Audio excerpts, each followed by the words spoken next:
Estamos chegando no final da série do The Last of Us e olha, esse episódio 8, eu tenho muita coisa pra falar dele, muita coisa pra analisar, pois foi adaptado finalmente o meu arco favorito do primeiro jogo e a gente tem muita informação importante, muita transformação, muitas formas de pensar sobre o comportamento humano e é claro, vamos trazer aqui também algumas comparações do jogo e da série, o que poderia ter ido pra série, o que poderia ter tirado, entre outras coisas. Vamos lá, porque tem bastante coisa.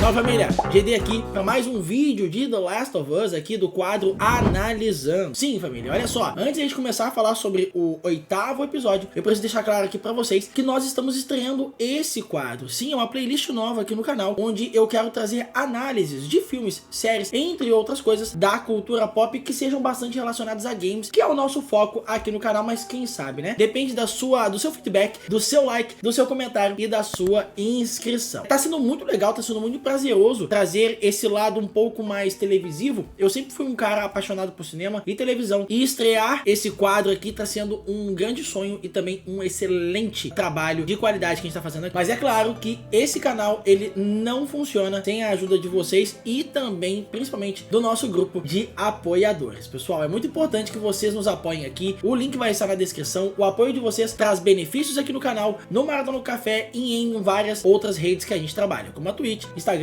entre outros lugares. Então, ó, o link vai estar na descrição aqui, faça parte dessa comunidade, que é por causa de vocês que o nosso trabalho vai aumentando a qualidade cada vez mais. Mas vamos falar do que interessa nesse momento. Temos aqui a adaptação do penúltimo arco do jogo. É um arco bastante polêmico nos jogos, mas que, trazendo pra cá, eu preciso já ressaltar pra vocês a fidelidade da narrativa desse arco do jogo para as telas. É importante, pessoal, porque esse arco ele tem muita ação, ele tem bastante jogabilidade, ele tem alguns momentos que precisam se desenvolver através dos jogos, que é uma coisa que eu já vou analisar aqui pra vocês, mas eu preciso dizer, apesar de ser o meu arco favorito adaptado, não foi o melhor episódio por alguns detalhes que eu vou comentar com vocês. Nós começamos onde exatamente, né, terminou o último episódio, o Joel tá se recuperando, a Ellie está tentando achar forças para continuar ajudando o Joel, racionando comida, pensando em tudo que ela pode fazer para manter ele vivo, né, depois desse acidente que aconteceu com ele. Não é um acidente, né, mas um atentado, vamos dizer assim. Mas o mais importante, pessoal, é que a gente precisa entender um pouquinho do episódio anterior para que eu mostre para vocês o porquê que esse episódio, para mim, ele acabou não se tornando perfeito. No episódio anterior, a gente teve a adaptação do Left Behind, que é a DLC, onde conta um pouquinho do passado da Ellie, né,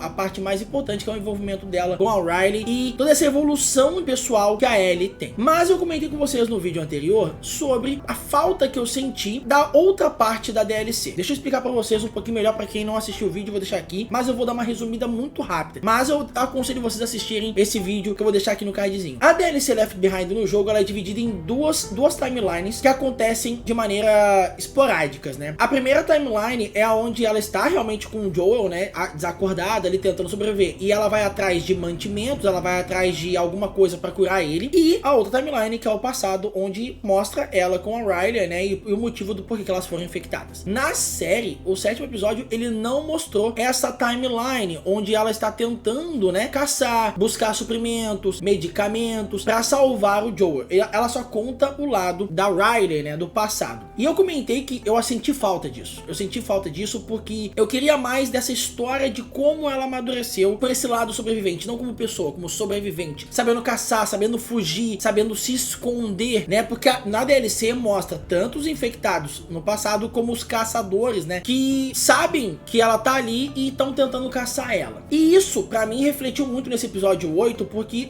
ela, quando sai do cavalo, ela acaba encontrando, né, um cervo que, gente, é uma cena muito fiel. Ela no jogo tentando caçar o cervo, é muito legal que você se envolve com o personagem, com a jogabilidade, e você precisa fazer silêncio pra o cervo, né, não fugir e tudo mais. É claro que aqui na série é um pouquinho mais resumido, porém, gente, que fidelidade. tá? Que fidelidade. Ela acaba acertando aquele tiro e ao encontrar, né, o cervo abatido, tem já um encontro com dois personagens que é o Troy e o David. Mas a gente já vai falar dele daqui a pouquinho, mas eu quero falar um pouquinho, continuar sobre a importância da sobrevivência. A grosso modo, não fez tanta diferença, mas pra mim, que jogou o jogo e que também está assistindo a série, eu meio que senti essa falta, sabe? Do desenvolvimento dela. Eu queria um pouquinho mais de profundidade e por isso eu acho que o episódio ele pecou um pouco nisso. Ele já foi direto pra uma parte que é de extrema importância. É a parte em que você percebe que a Ellie vai começar a colocar em prática tudo aquilo que ela aprendeu que ficou fora da série. Por isso, pra mim, faltou esse recheio, sabe? Esse complemento pra questão de evolução, né? Pra essas camadas que faltaram ser mostradas da Ellie na série. Mas vamos lá, a gente tá falando do David. O David é o antagonista, né? Desse episódio. A gente tem que lembrar também, pessoal, que é importante como eu gosto da série do The Last of Us, a franquia do The Last of Us, que nos mostra vários antagonistas. Nós temos o ser humano, nós temos os infectados, as corporações, né? Vamos dizer assim. Mas na série, a gente tem os rostos de cada uma desses grupos, né? Se a gente falar dos infectados, a gente tem o Byaku, que é o principal dos infectados. A gente tem os saqueadores, né? Que tinha lá a Kathleen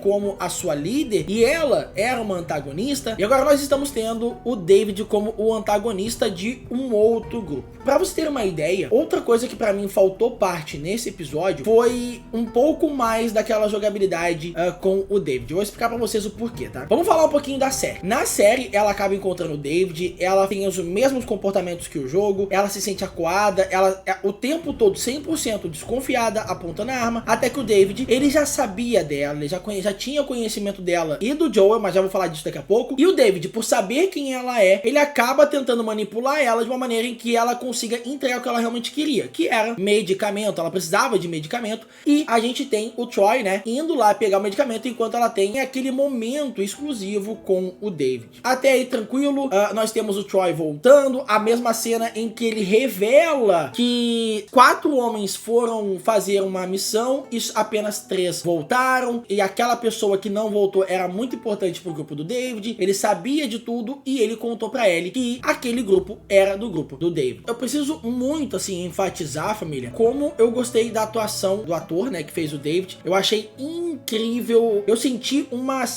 eu percebi uma certa psicopatia vindo desse personagem, porque ele não sorria, ele não ficava estressado, ele tinha aquele mesmo ar dele do começo ao final de qualquer diálogo, de qualquer cena, claro, excluindo o final, que era uma parte bem mais brutal. Mas aí nessa cena, nós temos a Ellie indo embora, ok, ele entrega, ele deixa ela ir embora, perfeito, tranquilo, muito importante, que diálogo legal. Porém no jogo, família, nós temos algo muito mais, eu diria, empático. Por quê? O jogo, ele faz crer que você vai ter mais um aliado ao seu lado. O jogo, nessa mesma cena, ele só tem um detalhe que eu, como eu falei, eu senti falta, mas também senti falta desse detalhe. Imagina a cena da série, só que agora com um pouquinho mais de ação, um pouco mais de confiança entre David e Ellie. Essa cena pra mim foi importantíssima, que faltou nesse episódio. É o momento em que os dois estão na cabana, com o cervo ali no meio, esperando o Troy trazer o medicamento. Aliás, pra quem não sabe, o ator que faz o Troy, ele é o ator de captura de movimentos do Joel do jogo. Se você não sabia disso, agora você está sabendo. Mas nesse momento no jogo, eles estão lá nessa cabana e acabam sendo cercados por vários infectados. E aonde o David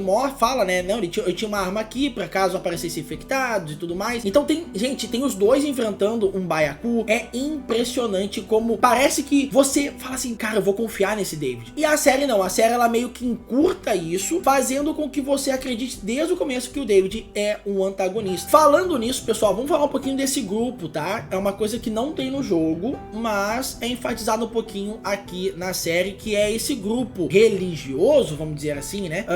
Por que eu digo religioso? Porque o David ele se mostra um cara, um líder religioso, o líder de um grupo que ajuda eles a se alimentarem, que mantém eles vivos. A gente sabe depois, né? A gente já percebe logo em seguida que é pelo seu próprio bem, né? E é incrível como você consegue identificar essa violência dentro dele. A gente vê uma criança com a mãe tentando implorar pelo enterro do pai, só que eles não podem enterrar o pai por causa de alguns detalhes, mas é importantíssimo a violência que ele traz, a violência de postura, né? Essa imponência violenta, eu diria, até mesmo o tom de voz que não é nem raivoso, nem alegre, é neutro, neutra, isso traz um medo incrível. E, mais uma vez, parabéns pelo ator. Eu adorei o David. Eu senti mais medo do David na série do que no jogo. E essa parte exclusiva não tem, família. Não tem no jogo. É pra dar um pouco mais de raiva desse personagem, um pouco mais de rancor, sabe? De ranço desse personagem. Porque a série deixa muito clara quem é antagonista e quem não é.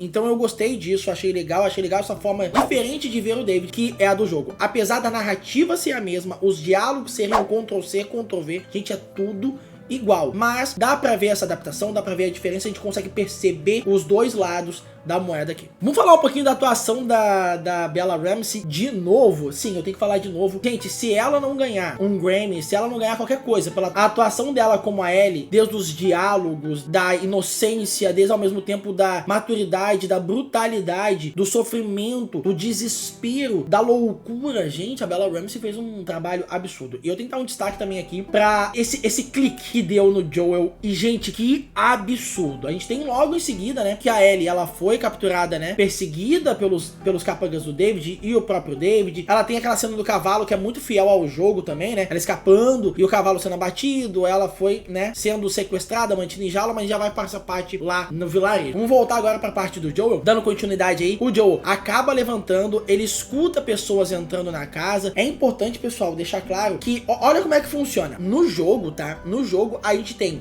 todo o arco da Ellie, até ela ser sequestrada. Aí a gente tem o arco do Joel, e aí a gente tem o arco da Ellie, e aí por diante, né? Ele é meio que ditado entre arcos, né? Na série, não. A série, ela é dividida. Ellie, Joel. Parece que a gente sente que tudo está acontecendo ao mesmo tempo, diferente da sensação que eu tive no jogo, né? Parece que em um momento, a gente tá vendo tudo que aconteceu nela aqui agora, e depois a gente vai ver tudo que aconteceu com o Joel enquanto acontecia com ela. No jogo era assim. Aqui não. Aqui é tudo sequencial. Aqui tem tudo uma ordem cronológica, uma ordem de timeline. E, gente, que cópia linda do Joel, né, pegando aqueles dois capangas, tentando descobrir onde era o esconderijo dele, onde a Ellie foi mantida, né, sequestrada e tudo mais. Que fidelidade, que brutalidade. E eu vou, novamente, Pedro Pascal me impressionou. De um homem amargurado, eu senti medo do Pedro. Gente, o Joel tava sanguinário nesse episódio. Eu achei incrível como ele atuou, como ele deixou muito fiel ao Joel do jogo. Tudo foi muito bem adaptado, é praticamente um Ctrl+C, Ctrl+V, como eu falei antes. E aí a gente volta pra cena em que ela está dentro da gaiola, né, tipo um cativeiro. Ali você percebe as reais intenções do David. A gente já viu um pouquinho dessa percepção dele, dessa leitura de pessoa, né, de personalidade dele no começo, quando ele tava lá rezando, né, falando com as pessoas, e a diferença dele para com a Ellie é importante ver. Eu queria comparar aqui, por exemplo, a Kathleen, né, com o David. A Kathleen, ela é uma antagonista, ela foi uma antagonista, mas a gente meio que entendia, não aceitava, não, né, não achava correto, mas a gente meio que entendia o porquê que ela era uma antagonista, o que levou ela meio que foi humanizada, né? Ela tinha um motivo que provavelmente muitas pessoas impulsivas tomariam a mesma atitude. O David não, o David é pura maldade, é puro egoísmo, sabe? E a gente percebe que ele queria abusar dela, que ele queria, gente, de uma garota de 14 anos, sabe? E a gente já percebeu também, a Ellie logo em seguida percebeu. E lembra que eu falei pra vocês de uma situação lá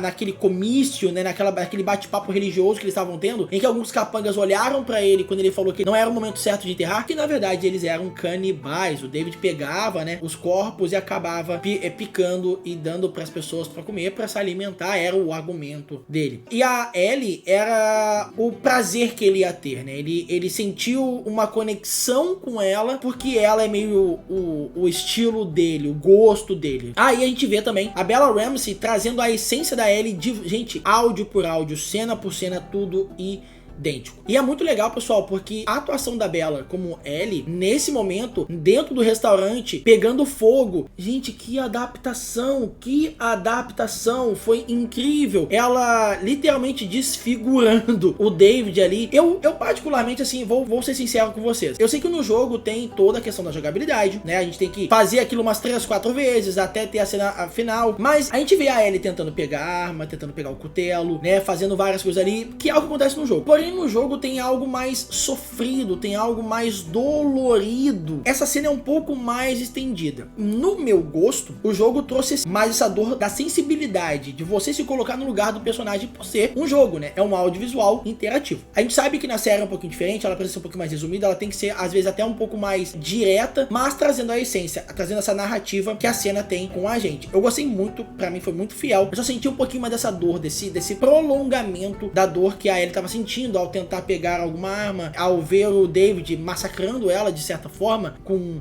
golpes, e ela tentando sobreviver ao máximo possível durante esse confronto. E é interessante, pessoal, porque logo em seguida que a Ellie consegue fazer isso, a gente tem o Joel encontrando ela, e é ali que a gente percebe... eu vou falar bem real pra vocês, tá, família? Vou trazer um desabafo. Eu gosto de também pegar a opinião de outras pessoas, e eu vi algumas pessoas comentando sobre, cara, como o Joel tá amando a Ellie, né? Eu vou te falar bem real, atuação, né, leitura de personagem é algo subjetivo, mas a minha percepção é que o Joel começou a ver ela como alguém da família no episódio retrasado, quando eles estavam lá em Jackson, onde ele percebeu a importância dela, onde ele percebeu que ele precisava ir ali. Do sexto pra cá é que eu percebi que ele trata ela como filha. Nos outros episódios ele tava pegando afeição por ela, ele tava começando a gostar dela, a pegar confiança. Mas essa é a minha percepção do Joel com a Ellie durante toda essa série. Então é importante pra mim essa análise. Eu quero a opinião de vocês. Já comentou aqui embaixo o que você achou da série? Qual é a sua opinião? Você concorda que o Joel já tava transformando ela numa filha bem antes ou só agora? E esse episódio pra você foi fiel? Comenta aí embaixo. Mas, continuando aqui, a gente tem a conclusão de que o Joel trata ela como filha, vê ela como filha, e ele não quer perder ela como ele perdeu a Sarah. Tanto que ele usa até os mesmos diálogos que ele usou lá no primeiro episódio com a Sarah, ele usou com a Ellie aqui.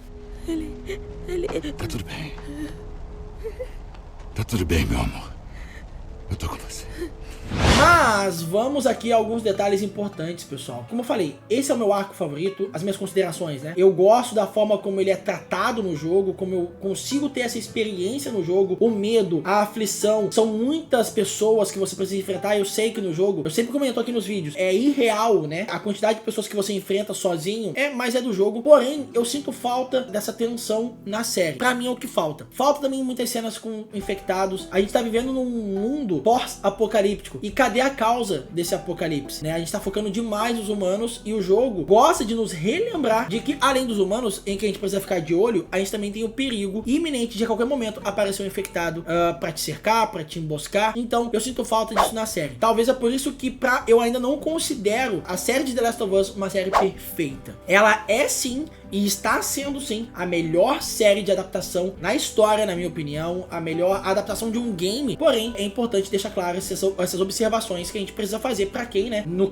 meu caso, que jogou o jogo. Mas pessoal, vamos agora esperar pelo próximo episódio. O último episódio tá chegando, vai ser importantíssimo esse desfecho. Eu não vou dar spoiler aqui, porque, como eu falo, esse vídeo, esse quadro analisando, ele é muito mais pra quem não jogou o jogo do que quem jogou o jogo. Eu trago algumas comparações, né, e tal, alguns detalhes que teve no jogo, que teve na série, né, que podia ter aqui, ali e tal, mas eu não quero dar spoiler do que acontece agora no último episódio, mas eu tô bastante hypado. Eu quero ver como vai se tratar esse arco. Esse último arco, ele é o que define realmente o rumo pro The Last of Us Parte 2 e que já tá confirmado que vai ser adaptado. Mas pessoal, é isso. Eu espero vocês no próximo vídeo. Muito obrigado. Lembrando, pessoal, não esquece de se inscrever. É importante, deixa o seu like, comenta aqui embaixo, tá bom? Até o próximo vídeo. Até mais.